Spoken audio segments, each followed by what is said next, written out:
All right. So what if you believe you don't have no past victories, right? Well, I would submit to you that that's incorrect because you're here today. But let's just say you don't consider it a win. Well, how about this? How about being candid about your current situation? I think that could probably help you kill the giant. In verse 36, David says, your servant has killed both the lion and bear, and this uncircumcised Philistine will be like one of them, since he has taunted the armies of the living God. See, David did not downplay his triumph over the lion and the bear. But what is more interesting is he is candid and frank about the description of Goliath as the uncircumcised Philistine or unclean Philistine.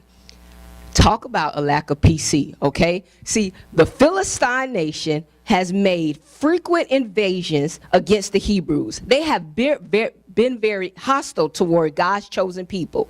And I read somewhere before that they were known for their innovative use of iron, and that even in 1 Samuel 13, the Israelites had to go to them to have their weapons repaired. So what does it look like? You have to go to your enemy to get them to fix your weaponry, right?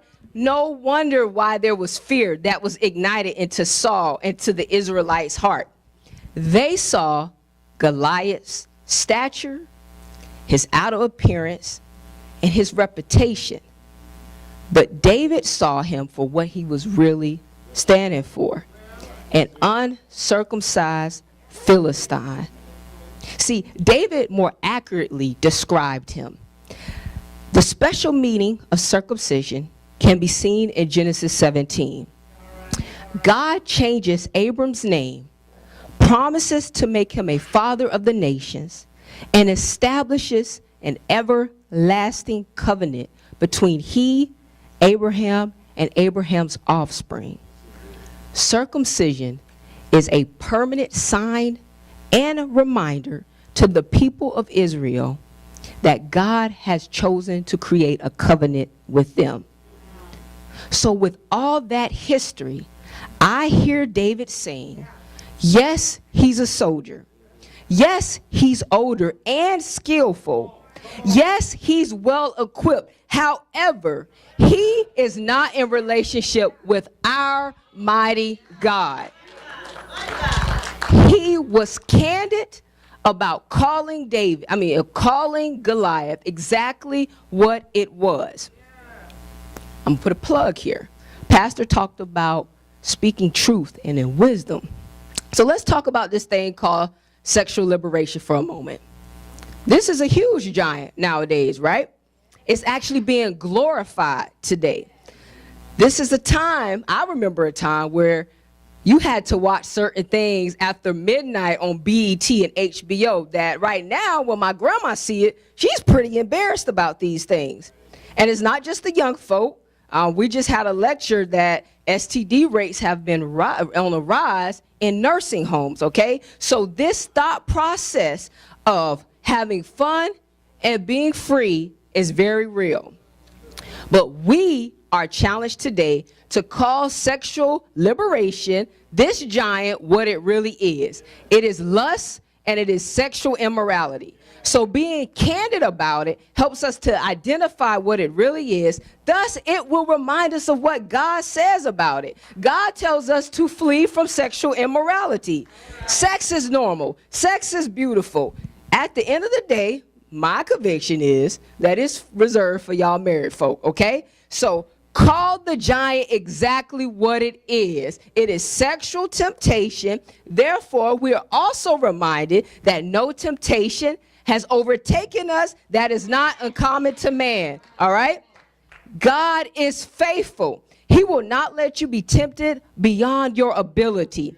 But with every temptation, he will make a way of escape, all right? So we are able to bear this and handle it. But it's your choice. You have to be frank. You have to be candid and call a spade, all right?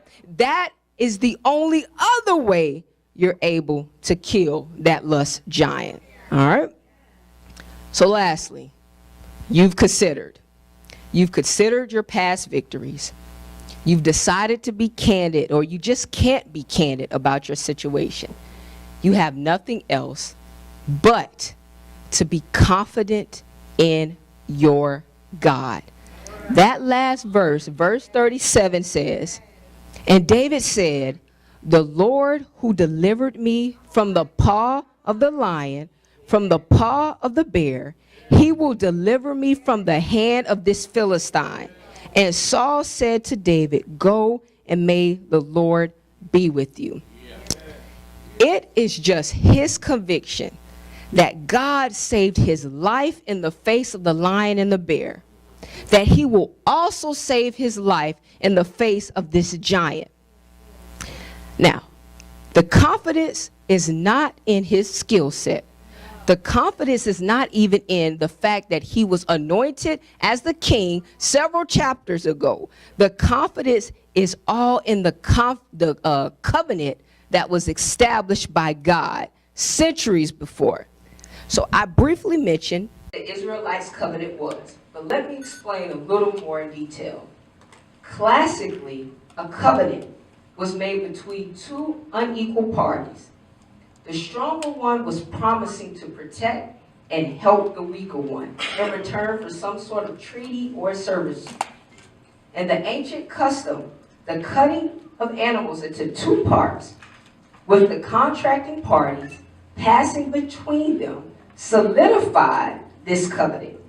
It also said, if I did not hold up my end of the deal, let my life be like these animals and die. So what is interesting that in Genesis 15, God told Abram to bring a 3-year-old heifer, a female goat, and a ram. Put Abram to sleep. And while he was asleep, the verse says, there appeared a smoke, family torch, which passed between the pieces. And on that day, God made a covenant with Abram. See, this signifies that God's decision to walk through those animals himself was his determination to keep the covenant with his people at all costs. Can I tell you today that we have that exact same fulfillment through Jesus Christ? We have the confidence that no matter what the giant of low self-esteem says, we are joint heirs with Christ, that nothing shall separate us from the love that is found in Christ, that while we were still sinners, God demonstrated his love for us. Christ died for us. And when the giant of past sins comes to taunt you, remember this: any man that be in Christ, it's a new creature. Behold, the old has passed and the new has come. So what I am telling you today is that when the giants come, you can demolish it by every living word that proceeds out of the word of the mouth of God. See, David proclaimed later in verses 46, 47, a paraphrase, this day the Lord will deliver you into my hands, talking to Goliath, for the battle is the Lord's. So we know that whatever battle that we're facing, whatever giant that we're facing, that is in God's hand. So I submit to you today that if you consider your past victories, if you're candid about that giant that's standing in front of you, and most importantly, if you are and you have your confidence in Jesus Christ, then you are well equipped to be a stone cold giant killer. So let's thank God that we are saved, that we are new, and we are giant killers in Jesus Christ. That's all I have for you today. I thank you for your time. God bless you all. Awesome. Amen. Woo! Giant killers.